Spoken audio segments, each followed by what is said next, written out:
I'm Mason Mount. You're listening to the London is Blue podcast.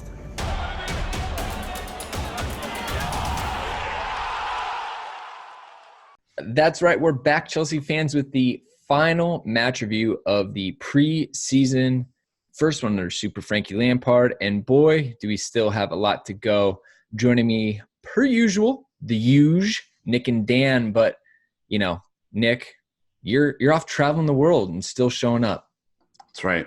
It's called commitment. Ever heard of it? It's called being in New York and hanging out. My sister lives here, and I'm doing a little bit of work this week. But brought the old trusty road mic, and that's how it gets done, Dan. Yeah, I think if people really cared about that, they could just follow your Instagram and see the delicious brunch delicacies that you've been enjoying. That is correct. I've indulged a little bit this weekend, and that is okay. Well, what else do you do when you travel?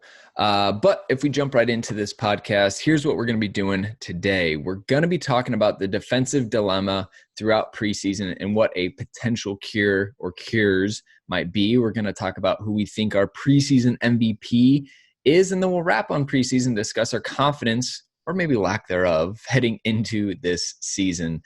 So real quick, Dan, we do have a massive influx of 5-star iTunes reviews. They all deserve a little love. Yeah, we might need to start clipping a separate podcast because we're getting just so darn many. Rosie Toes 1, JDub 0208, Old DD, or Oli DD, Pete Rock 984. We had Born to Quack, who did talk about the fact that they've enjoyed my vocabulary and cringy jokes, as well as Nick's rumbly voice. And then we also saw Jacob who all gave some 5-star love on iTunes this week. So just remember, leave a 5-star review on iTunes. We will thank you at the beginning of the podcast, and please keep them coming. We would love to have more to read next episode. Yeah, cool. Burn to Quack. There's actually 3 of us on here. But anyways, moving on to Patreon, a massive shout out to Ram Bam and Dustin. We will see you on Discord. We will see you in Patreon. And a quick little bonus, Dan, for our Patreon members is that we are doing We're doing private fantasy Premier Leagues. So we have a classic and head-to-head set up. We're putting together some prizes for the eventual winners in 38 plus weeks. But yeah, it's going to be really cool. There's definitely a lot of interest. I think there's about 20 to 30 people signed up already. So yeah, if you fancy yourself a FPL wizard and you are also someone who is thinking about supporting the podcast so that we can continue to do cool stuff through Patreon, head over there, join up, and we'll get you on Discord, and we'll get you a code to do the FPL with us too. I'm actually planning to participate this season. I don't know if I'll make it to week 10 though. We'll see. It's a big commitment. I think there needs to be a special bonus points for you if you go past week 10. Honestly, we should look into that. It's like a par for him. Yeah. Nick, some cool stuff, bonuses for our listeners that doesn't cost anything. That is right. We are here to provide value for you, the listener. We're doing that with 2 of our partners right now. As you know, worldsoccershop.com, code LondonPod for 10% off your order. And boy, oh boy, do we have shirt numbers finally released. Praise the Lord that we now can order a Pulisic 22, a Mount 19, whatever else that you want. It doesn't matter. A Busby 37. You can do that all at worldsoccershop.com. We'll even help pay for some of your customization or shipping with the old 10% off there. And then our second one, as you guys know, Brandon and I are wearing our talisman caps. If you're watching the video here, the code is London Blue 10. I screwed that up a couple of weeks ago, so I apologize to our listeners. London Blue 10, 10% off, $35 or more. Look at how sexy this is. I mean, Dan, you say where's look your at hat? Something, but there are many people who just listen. They're just imagining. To Talisman's website to see it, or they can head over to Instagram too. That's a salty dormer if I've ever heard one. Talisman caps, London Blue 10 for 10% off, $35 or more. So value to you, the people.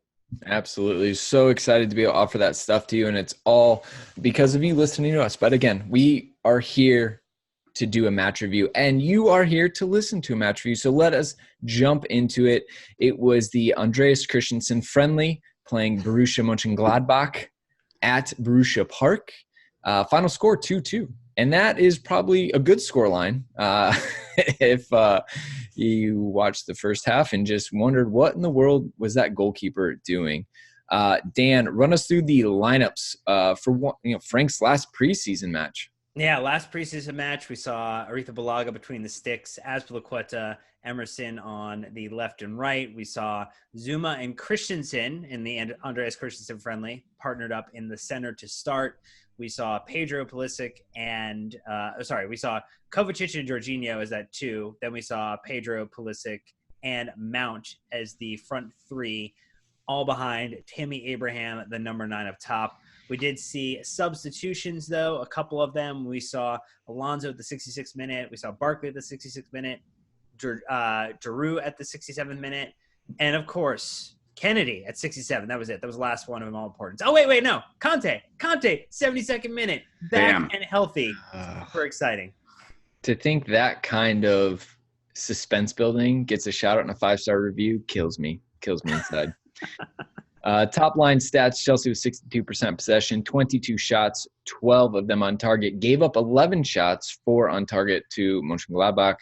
And as it stands, 4 yellow cards for Chelsea, 2 for Borussia Mönchengladbach. So getting right into it, as we discussed in the intro, the preamble, if you may, the defensive dilemma. So we went and pulled a lot of stuff from our man, our friend, Newman at NOMI Footy on Twitter. Definitely go check him out because he is so good that influencers, quote unquote, are cropping his stuff and posting it as their own. That's when you know, Nick, you've made it, is when you get ripped off.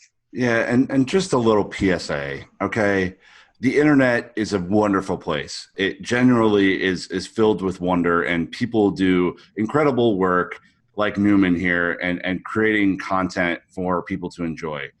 All you have to do as a person that likes that content is credit the fucking source of the content. It's not that hard. If you're a person who steals other people's content, you're a fucking moron. And that's it. I'm done. I'm done with this. Well, it was also a moron. It was our back line for not joining the defensive press. Just what a bringing it all back segue. together. What a segue. Yeah, what he kind of highlighted was that, the front and midfield lines are all doing a really good job of moving up and pressing forward. But the defensive line is basically MIA when any of the presses have been occurring. So there's been a lack of synergy between the two, Nick. And I think that's where there is a solve. There is a path forward for what we're seeing. But ultimately, there is no – we saw last season, the 15 meters between every line, right? Sarri wanted 15 between the front line, 15 between the middle, 15 between the back line. That was the maximum amount of space he wanted. And we're seeing – a little bit more of an open canvas between the defensive, the midfield, and then the actual defenders. Yeah, it to me screams of, I think, caught between two thoughts. So the first thought being that I believe that towards the end of last season, you saw Jorginho much tighter to the back line, and I think gave himself a lot less to do defensively because I think there was a better cohesive moment there at the end. And unfortunately for him, it lost, I think he lost a little bit of his ability to press up and complete some key passes in the final third, but it did, I think, make sure that our back line was a little bit protected. You're starting to see a back line who got a little bit too comfortable, Brandon, in preseason, playing a little bit further back, not pressing up as high, and that's creating now the gap because I think Frank wants the pivot to, be playmakers, have the ability to both be playmakers, and it's just not happening. Yeah, so if we go through Newman's tweets, he was saying that this issue of the back line not supporting the midfield and the forward line's press is something that goes back to Derby last season. Again, I didn't watch Derby. I am relying on other people who did their homework. But it's a good talking point. And so it's I don't know, to me it's kind of a weird thing. Like the defenders should know, they should recognize when the rest of the team is pressing, it has to be a lack of confidence in their ability to not hold the offside line, maybe to, not get in a foot race. There's something going on here that is a concern. Nick, you talk about Jorginho sitting farther back. Conte did too. We saw him, Maurizio, kind of blasted him in post-match press conferences that he needs to be tighter to Jorginho and some things like that. So, there's been a lot of positives about the Jorginho Kovacic pivot right now, or not even pivot shit. They're a holding two. All right, so rewind that one. But this image that we see in our script from Newman, there's genuinely 35 yards between midfielders, those holding two, and our back line, and everyone is running back. This guy is at midfield. No one within 40 yards. 20 yards, I'd say 15, 20 yards. And he's running at our back line. Worst case scenario is a defender, because once the press is broken, you then just have to delay. And watching Jorginho Kovacic run backwards to try to catch him, at some point you have to stop and defend your line, Nick. Well, that's valid. I think you're also looking at the photo, and because Dan Emerson was playing so far up the field, he's in the bottom left corner of the photo, while everybody in the back line is on the right side of the photo. Like, that's where we get into trouble, right? Not everybody can play upfield all at once, and then the back line has to, like, oh God, are we going to play the offside trap or not? Like, if you only have three guys back there, you definitely need protection from your midfielders, and there was none to be offered.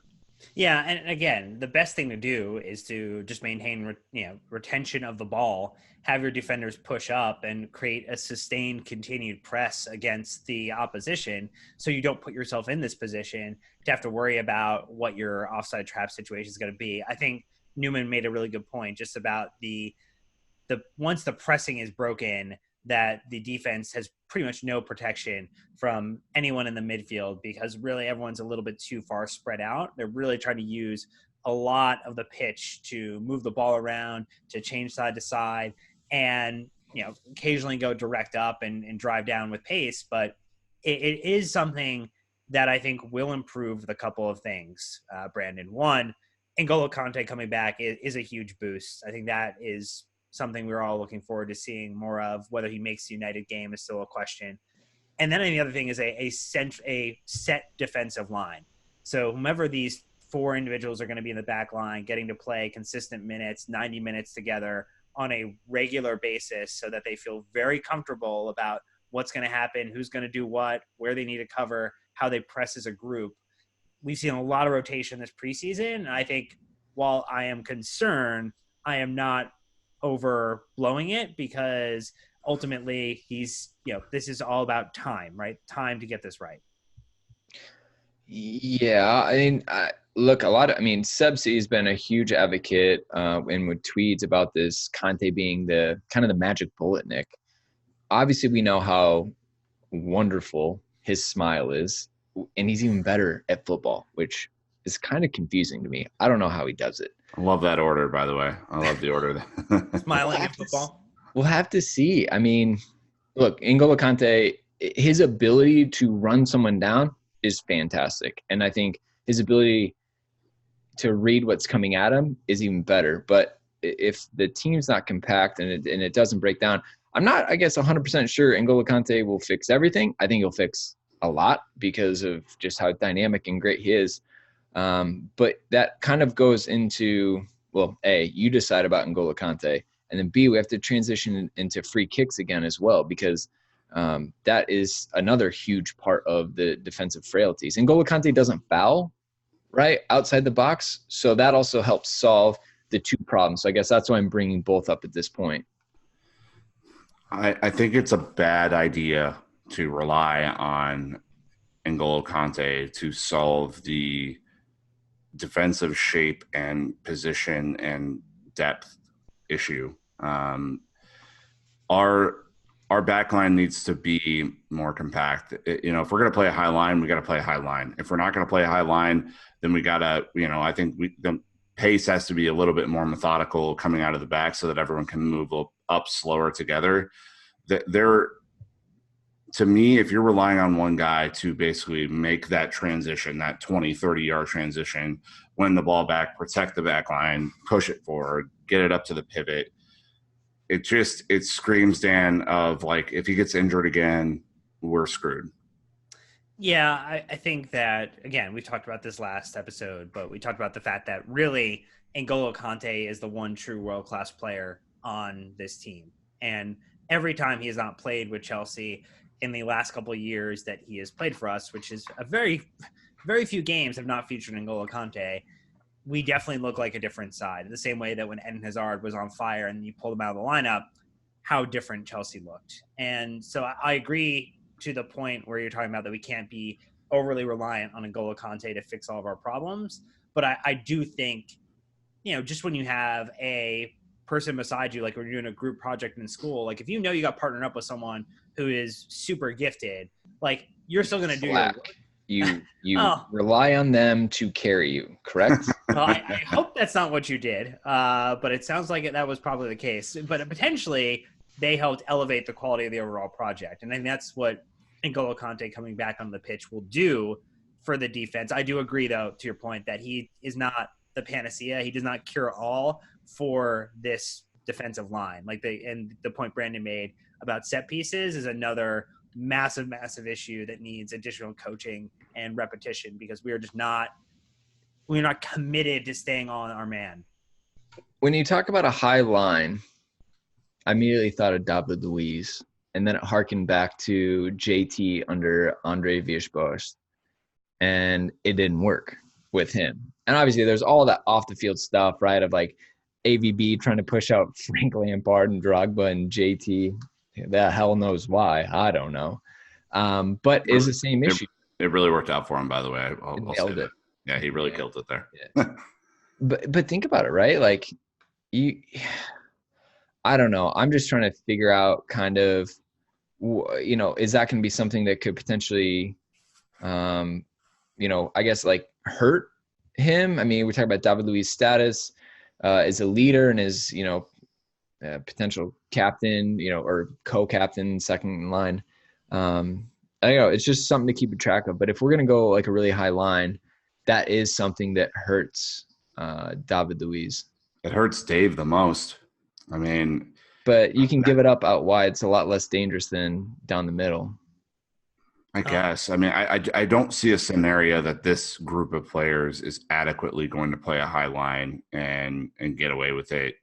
I don't think there is the coordination, because they haven't been relying on that tactic for a long time. And my fear is, and I think when you watch other teams play high line, Dan, they have speed to catch up should they get burned on the rare occasion. Mm-hmm. This team does not have that speed. And I know Zuma's quick. I know David Luiz is waning. I know Aspie's waning.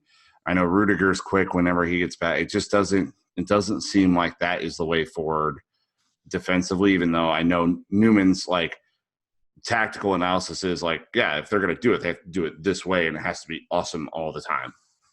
I think it makes me excited for when someone like Reece James is healthy, and then you can kind of look at what the rotational options are within this defensive line to put someone with a little bit more pace in the lineup, someone who, also is going to be very good at picking out a cross and putting people into positions and really allow this team to kind of play that 4-2-3-1 effectively, which is going to let them push the ball forward up the wings and then cut it back in with the kind of direct, cross or pass.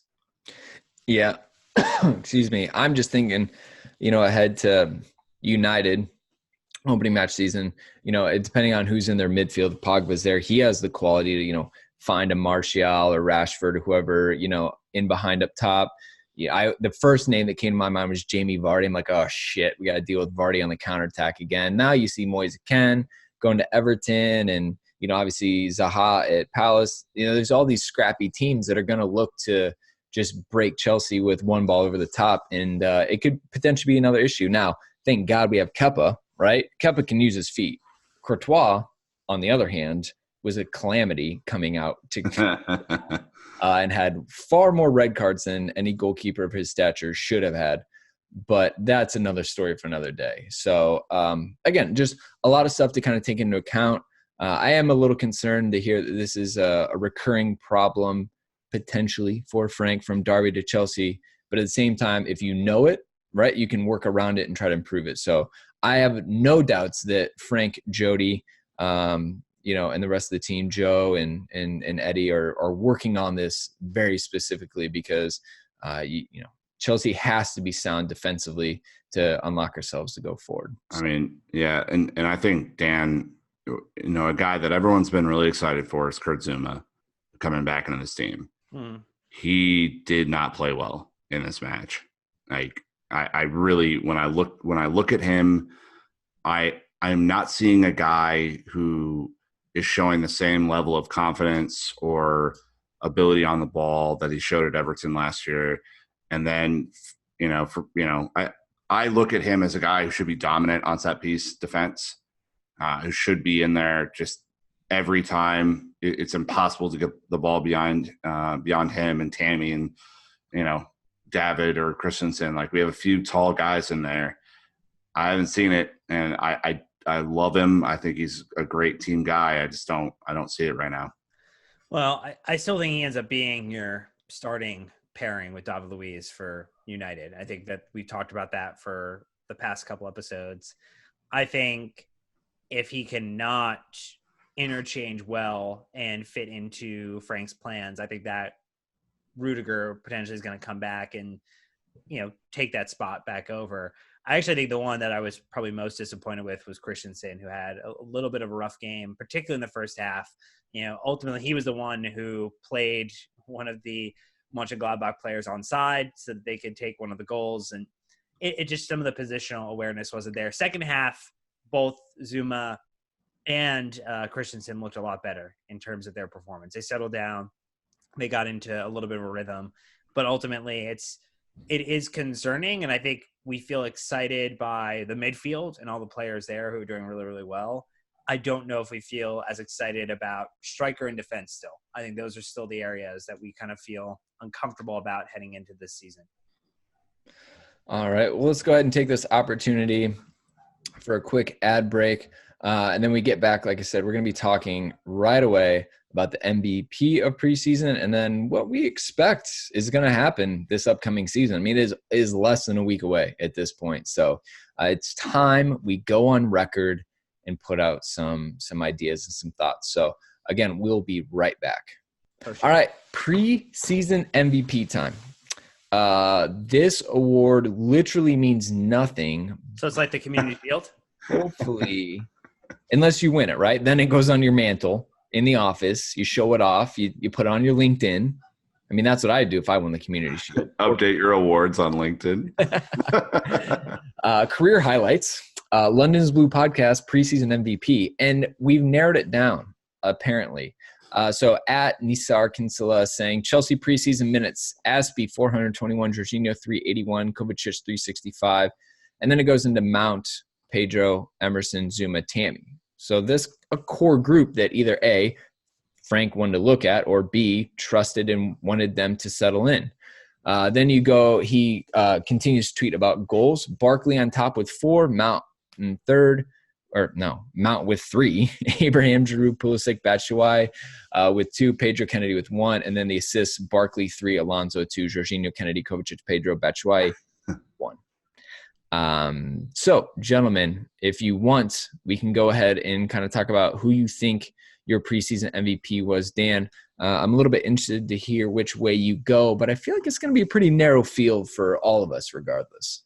Yeah, I think it's there's not many at the top right now that you're picking from. N'Golo Kante, clearly the winner, looked the best out of his. I think so too. His 18 minutes. Yeah, no. So I think if I'm looking at it, Nick, it comes down to Mount and Barkley being the individuals that should get the recognition. Pulisic is probably a bronze medalist if we're going 1, 2, 3. I would imagine that Barkley in less minutes than Mount and ends up with 4 goals, 1 which was a penalty, gets 3 assists. I think it has to go to him. I think Mount is a very, very close second place, obviously shown a lot to people who are concerned about what he might bring to the team this season, why maybe he's not going out on loan. He clearly looks very firmly set in Frank's plans for the upcoming season, but I don't know how you can give it to someone other than Ross the Boss Barkley. Yeah, it's not always about the amount of minutes you get. It's about what you do with those minutes, right? I think, as an MVP, I would almost like phrase these two things differently, and this is not a cop out. I'm going to award an MVP. I think Ross is the biggest mover. I think he is coming from a not even a consideration. All three of us thought we needed to loan or sell him to get minutes this year, all the way up to almost locked in number 10 starter for Manchester United on Sunday. That is wild to me. Like, that's pretty crazy. And I think he did himself a hell of a lot of good. Mason Mount did himself a hell of a lot of good. Jorginho did himself a hell of a lot of good in this preseason. Mateo Kovacic, a guy who we absolutely said do not buy for the amount of money that we ended up paying for him, looked really good. Again, these are all midfielders, right? And to Dan's previous point, there's not a whole lot else that we're like super thrilled about. So these are all considerations. I think my preseason MVP is Mount, and not because I think he's going to start on day one, but I think he, in an MVP scenario, my criteria is not only his performances, but also the level of excitement that I think Chelsea fans had for the preseason kind of hedged around him, considering Pulisic didn't join until like midway through. So I think I'm going to throw Mount in there, even though, you know, the boss had a statistically better go of it, Brandon. You know, I think not to fanboy, but I was watching George Benson's recap of Red Bull Salzburg, and the thing he pointed out about Ross that, I don't know, maybe I just didn't pay close attention to, it looks like Lampard's given him free kick duty and penalty duty. I think like that shows a ton of trust. If you're going to give a player the ability to hit bomb-ass free kicks in the top corner in preseason, and he's hit, what, 2 penalties so far? I mean, yes. At least 2, right? 2. At least. It just shows a lot of confidence in a player, and I'm not going to say it's the same as Maurizio Sarri and Jorginho, but my point is, Ross seems to kind of have his backing and have the freedom to do what he thinks is best in those situations. And from everything we've read and kind of talked and, you know, read about Ross and the way he acts, he's an instinct player that just plays right into his hand. And all of a sudden Lampard can, you know, essentially release this player, maybe have a little bit more structure. It's the same thing. We'd always let Eden Hazard do whatever he wants, and we build the team defensively and structurally around him. Again, Ross, Pulisic, Pedro, no one is claiming to be Eden Hazard, but you always want to have a dynamic player who has the freedom to get in between the lines, to you know, I guess, run at the back line and things like that. And it really looks like Lampard's given Barkley that nod. So because of all of that, I would say that, you know, he's been the preseason MVP also because he's just produced. He's produced assists, he's produced goals, and he's done it in a variety of ways. And so now we just have to hope that he can continue this into the season because, you know, who else what do you get? Number 24? Did you take Cahill's number? No, he's rocking the 8. Oh. Well, a la Ocho. Oh, I don't know. Whoever took over Cahill's number, someone had a funny tweet saying that they've got big arms to fill in that. I will also say, to your point about free kicks and penalties, Mount was given corner duties. Yep. And I don't think that's insignificant. And I think his delivery from corners has been the best since Fabregas left. I mean, certainly beats out Willian, Hazard, you know, whoever else we had take him last year. So, and we've only seen one short attempt so far in preseason where we played it out and then tried to kick it in. I'm very happy to see that we're not attempting a ton of those. So I'm much happier with us actually trying to kick it directly in the box and let some of the tall men get up there and just try to knock it in. You know what? Lampard probably doesn't even have that many free kick plays drawn up. I mean, what the hell? Amateur hour. If it's not 300, then what are you even doing? I don't know, man. Just sitting on a beach enjoying his preseason, obviously. Yeah, we'll have to – I mean, we always knew it was going to be down to those two players, right? You have special shouts like a Pedro's obviously had a very positive preseason. You know, even we've seen a new role for Jorginho. Kovacic could be considered almost the most improved player, I think, in preseason, someone who nobody wanted the club to buy for $40 million. Now we're like, done. That was a no-brainer. Obviously, it's preseason. We have a 38-match season coming up, plus cup tournaments along the way. So there's a lot of minutes to be had. But overall, outside of the defense, right, it's pretty positive. Even Kepa didn't have a great day. And he was supposed to be one that we said is world-class potential and all these things. Had a bad day at the office. So it's a lot about the back four right now and the goalkeeper and seeing how that kind of coincides. But other than that, as going forward, there's a lot of optimism, which I think is exciting.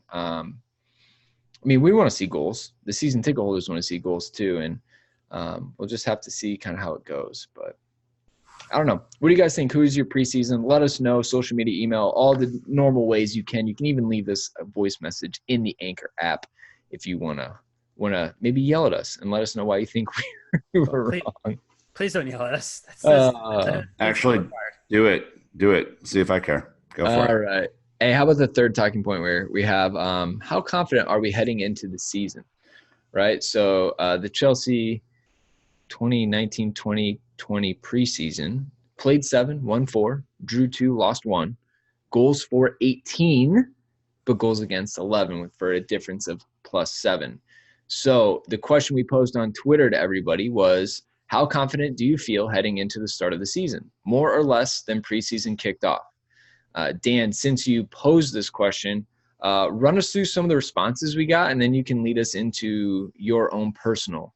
Yeah, sure. There were some who were talking about how our defense needs more work. At SEK Boateng, we saw Brogy 62, more or less, more about the offense, less about the defense.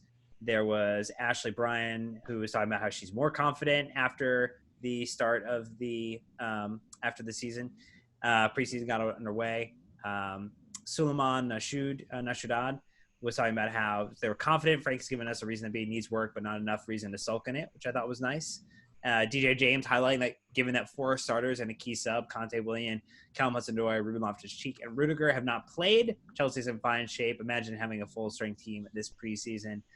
There were a few others who were thinking now that we'll finish in 7th, 8th, maybe even 10th after what they saw in preseason.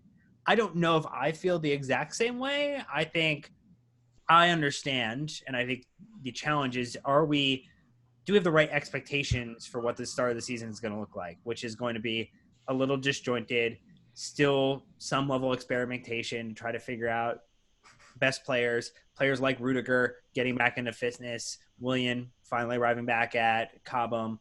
There's plenty that's going to have to go on still, and why I'm still confident around a top 4 finish personally. I know, Nick, you probably saw something different in preseason and maybe feel a different way.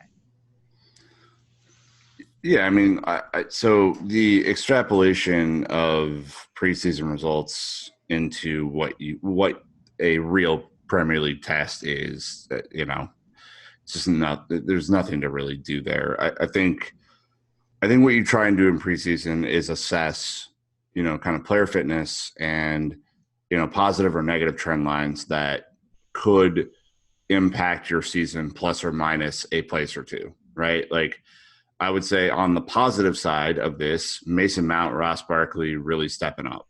That's really great. And you love to see people given a clean slate, they step up and perform. On the negative side, I think the tactical elements that Frank is trying to add to this team are not embedded yet. I don't think there's any way they really could be. This team is coming off of being drilled to do one thing last year. They're having to do a few different things. Players are learning how to arrive late and score goals in the box. I think there's a lot of the work that will be done in September, October, November will set the stage for whatever's going to happen in February and March. And we all know that's when the Premier League kind of moves. So I'm still pretty confident that we're going to finish outside of the top 4. I don't think we necessarily have the horses, especially up front, to score a bunch of goals. But I've been very excited, in the last few matches to see Pulisic interchanging better with with his teammates and learning their traits and skill sets. And, it's really just finding someone up top, and it's finding a defense that doesn't have mental lapses. And maybe I could be talked into something else, Brandon. Well, I mean, from a confidence standpoint, I've been on record. I'm so impressed with how the team is reacting to realistically a summer of mass change and new directions. Not really any new players, and so overall with this preseason, I'm happy. I didn't really think about it at Tall Chief 42's tweet above, the fact that we really didn't have Conte. Willian, who we know he has two sides, right? It just depends on how consistent he'll be. Then you look at the fact that Callum Hudson-Odoi, it's the classic, it'll be like a new signing when he comes back from injury. Ruben, around mid-year will be a boost no matter what. And then bringing Rudiger back, just having him back will, if nothing else, hopefully make things more competitive for that back line, which is important. And so I think that the fact that you have 5 players at that level coming back into the team actually makes me feel good. I was kind of thinking about, I was listening to the Sky Sports Transfer Talk podcast nonsense. I don't know why I do to myself. And they were just talking about how Everton with Moise Kean is a really good team. And I'm like, but are they? Because I compared to Chelsea, and I was like, they really don't have defenders like Aspie and David Luiz, and even their midfielders, right? They're just workhorses. They have Sigurdsson, but it's not like they have even a Kovacic and a Jorginho and a Conte and all these things. I still felt like, we're definitely a competitive team, way more competitive than I gave us credit for in the Premier League. Again, where I have concerns is going to be our depth, right? And the cup competitions and balancing Champions League with the league. And I think that's where my concerns creep in a little bit. But, I'm still hopeful that we can be competing for top 4 this season. So I'm optimistic about it. I don't think it's necessarily a given, not that it ever is, right? But I feel like making top 4 would be a success this season, and then hopefully Lampard can build off it going into next season. Yeah, I think you're right on those points, and just making sure that we have a thoughtful plan around what we're going to go out and try to accomplish this season. I think, again, realism in the circumstances that we didn't sign anybody, realism in the fact that a ton of players are still injured, which sometimes can be really great. I mean, you look at, the one time Tom Brady was suspended for 4 games at the start of the season, comes out, looks super fresh heading into the tail end of the season, which I know Nick was really excited about. So now you got some players that are going to come in, month, 2, 3, 4 months into the season and be like an injection into the arm of Chelsea and what Frank is capable of doing. So I think that point, in terms of just inspiring some confidence, inspiring some hope, is where I am most excited. But I think where Nick draws a really good point is that the striker situation is definitely the biggest question mark that holds me back from being over the moon, this is going to be the best possible season ever. At least Dybala turned down Man United. And if they ship out Lukaku, that helps us. Obviously, Arsenal can't help themselves from signing attacking players. Obviously, with publicly known Chelsea fan Nicolas Pepe going there. Look, Batshuayi hasn't really grabbed it, the position by the horns around it. Nick Giroud always has a streakiness to him, and we know that he's actually more of a setup striker than he is just a pure finisher himself, which is good because it looks like Barkley, Mount, Pedro, and Pulisic are all ready to score some goals. And then Tammy is understandably young. He's still fitting into that stuff as well. So I guess you say the back line and the forward spot are probably our biggest areas of concern. I am not worried about Giroud. I think everyone knows that. I am from a pace of play standpoint, what we're not getting from Tammy is essentially a guy who's willing to hold up, who's willing to wait for people to get in, and then for the attack to move forward together. That's where Giroud to me is an invaluable asset, and I think why he'll be a locked in starter this season. Then you're talking about a back line who might get Rudiger back sooner rather than later, who might get David Luiz to have an absolute barn burner of a season. I think you're still a little bit at risk back there if they are not connected to the midfield, and that is, it's not something that I'm gonna over worry about or just put too much stock in right now. But I think I'm probably more worried about the back line than I am the strikers, Sam. Yeah, I think that's fair. I think if our concern is that we might score less goals or might struggle to score some goals, one thing that you could do to help offset that just a touch is be a little bit more resolved in defending appropriately and reducing the amount of goals that you concede. I wouldn't be surprised if we have a multitude of games that this season are decided by a single goal, where we're finishing 1-0 victory, 0-0 draw, 1-0 loss. Like, I could see that happening for large patches of the season as we look to figure out, like, how are we going to produce the maximum number of goals from a couple of players like Pulisic, like Pedro, like Mount, like Barkley, who do want to score. I think that's where my thought process is. If we don't know yet where the goals are going to come from, we don't know who that striker is, and we have a little bit of a concern there, just be focused on getting really, really good and not giving up stupid chances to minimize the impact. Yeah. I mean, that's right. Like, look, you either go full Barcelona and just commit to trying to score 5 goals a game, or I think you're a little bit more cautious maybe. And that's okay. Like, again, if we come out of this first game with United with a result, I'm good. Knowing that Leicester at home is not going to be a cakewalk either. Like, they're pretty good.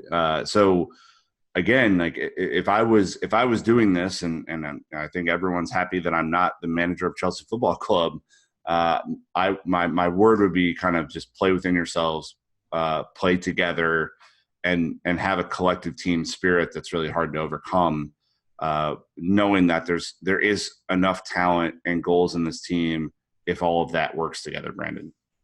I mean, the concern, though, is if you just like ball up versus what we've done the preseason, the opposite could happen, that you kind of kill off your attack as well, and then you don't have goals to rely on.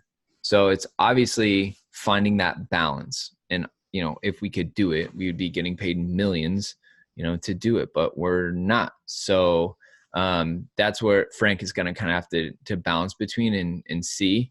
But it's I don't know. It's Chelsea.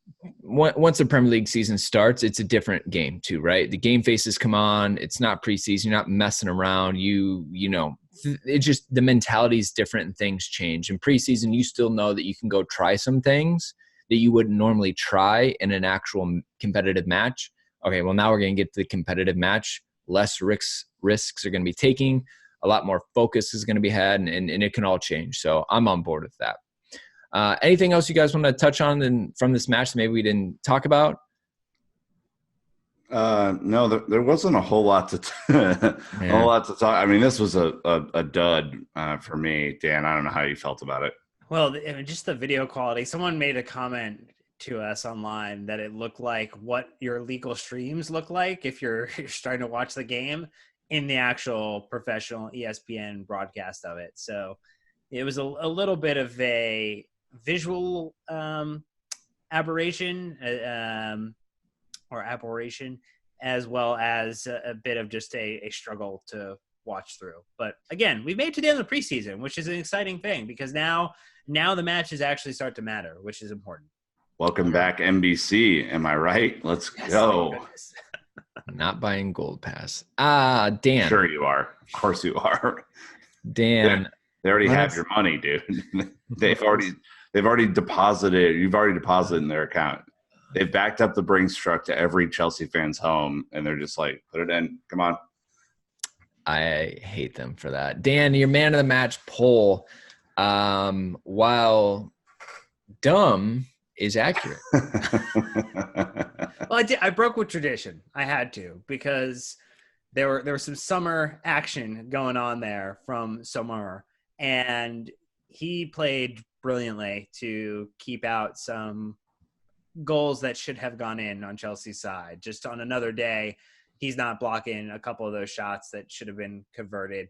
Mount, as a Chelsea player, was the highest, 31%, Pulisic with 12%, and then other was 1%. Not many people gave a different name, though, because I think we had to tip our hats to the goalkeepers union, to Sommer, for his brilliant game.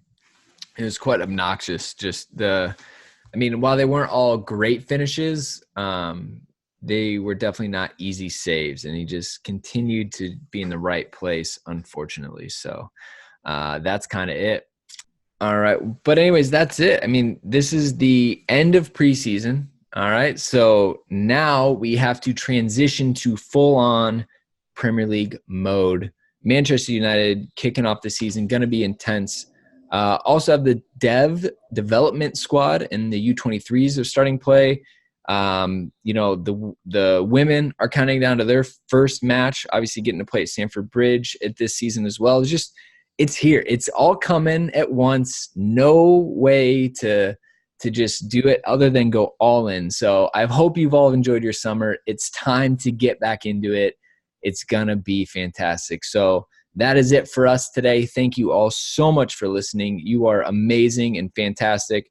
Tweet at us, Instagram, comment, Facebook, text, email, whatever. Discord, we'll talk to you there. But we want to have the discussion going all season. So until next time, Chelsea fans, you know what to do. Keep the blue flag flying high.